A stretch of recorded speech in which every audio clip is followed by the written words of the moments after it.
You're watching Southern New England's trusted news source, ABC6. Well, good morning and thanks so much for joining us. I'm Yanni Tregelis. It's the Monday after Christmas, December 26th. And as you may have heard, we did have a fire in our ABC6 studios last Friday. So for now, we're going to have to be coming to you in a little bit of a different format by these webcasts over on our website, abc6.com, as well as our Facebook and Twitter. So be sure to keep up to date on all of your news. But for now, let's keep rolling and let's get you a check of your forecast with Storm Tracker meteorologist Nick Morganelli. We got a great day today, lots of sunshine, and in matter of fact, the whole week is looking pretty nice right now. I'll show you why that is. We've got a high pressure system in control. So let's take a look at our headlines. We've got a dry week overall. Really no inclement weather until we get to, unfortunately, the New Year's Eve weekend. And we'll be bringing in the rain with 2023. But we're warming between Wednesday and Friday. We're actually going to see temperatures climb to the lower to middle 50s as we head to the end of the week. Your day planner for today features lots of sunshine. Temperatures rising through the 20s this morning. We'll top off at 32 this afternoon. Sunset at 4:20 this afternoon.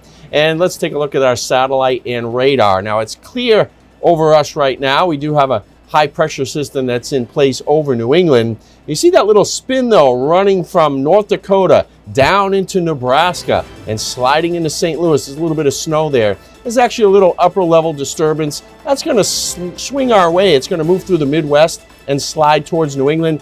But all that will bring us is cloudiness, because that will just fall apart as it heads into the dry air. So not a lot of energy with that system as we go forward. And you can see it here on the map. It's cold with us now, but wait till you see how this warm-up ensues later in the week. High pressure situated out over the high plains, clouds ahead of it, and those clouds will be moving in with that disturbance for us starting tonight, and it moves in for overnight on your Monday and into early Tuesday as we move the maps here to overnight, and then you get to Tuesday morning at 8 o'clock. Notice how the clouds just dissipate again. So we should start the day Tuesday with a few clouds around, but generally sunshine will win the battle here, and we're looking at a beautiful day on Tuesday. High pressure over the southern plains that will continue to slide eastward. That's our important factor here in the warm-up, because as high pressure is anchored over the eastern seaboard, and this is Wednesday morning at 8 o'clock, and then it starts to slide off the eastern seaboard, we get a return flow out of the south, and that's going to bring in that mild air that you see over the Mississippi Valley. That's going to push it in here after Wednesday. So starting on Wednesday, we'll push the cold air out, and we will modify our temperatures a little bit, and then it really gets warm on Thursday and Friday as temperatures get up closer to 50 degrees. So let's check out the pattern. This is the upper level jet stream pattern, and as we look at it, it's very mild in the southeastern U.S. because high pressure is not only over the mid-Atlantic at the surface level that we just looked at, but also at upper level. So that high pressure system will slide offshore, and that's why we'll have this southwesterly flow even at mid and upper levels of the atmosphere. So now the east is warm and the west is cold. And we just went through our first Arctic outbreak of the season. Well, that's all changing for the next 10 days because that's our pattern going forward. So for today, 32 degrees, thin clouds in the afternoon. They'll thicken up overnight tonight. We have a light wind as well. There are the clouds rolling in. Temperature will drop to the lower 20s tonight, and we'll have clouds with a little bit of moonlight peeking through at times, but it's mostly a cloudy time overnight. We'll have early clouds on your Tuesday, but those clouds dissipate. They roll out of here, and it's 20 degrees on your Tuesday with a west wind at 5 to 10 miles per hour. Check out the forecast as we go through the 7-day. A high of 35 after a low of 20 on Tuesday, and then we get to 40 degrees on Wednesday with plentiful sunshine. Look at Thursday. Sunshine, few clouds around, 46. We continue to bump the temperatures up. 50 on Friday as we end the 2022 on Saturday. We've got some evening showers rolling in, possibly to dampen the New Year's Eve festivities. Hopefully we can hold those off until 2023, but it's 54 degrees on your Saturday afternoon. Temperatures pretty much hold in the mid to upper 40s for New Year's Eve. So at at least it's very mild for all the festivities New Year's Eve. Sunday will feature rain showers, especially in the morning, with a high of 58. Well, looking pretty good for this week. Get out and enjoy some of that mild weather. And now to an ABC 6 News update on a few stories from the Christmas holiday. Richmond firefighters had work on Christmas Day. Crews responded to a home on Kenyon School Road in town and struck for a first alarm fire for resources, but quickly knocked down the fire. The fire chief told ABC 6 News crews on scene an update will be provided later today, but nobody was hurt in that fire. The fire department did confirm on Facebook the state fire marshal and Richmond police are investigating the fire. And in East Providence, the Together for EP group hosting its annual Christmas community dinner.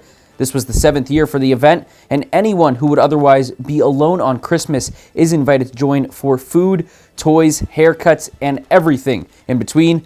Event organizers say about 100 people showed up in the first hour alone on Sunday. Stephen Costa, one of the organizers, tells us 92 volunteers worked to put it on. It's amazing. Everything that we've seen here, from food to toiletries to coats, hats, jackets, toys, everything has been donated by our community. And if you're living in Providence, an important reminder, you don't need to put your trash out this morning. The city sharing on Twitter, all trash and recycling pickup is on a one-day delay this week.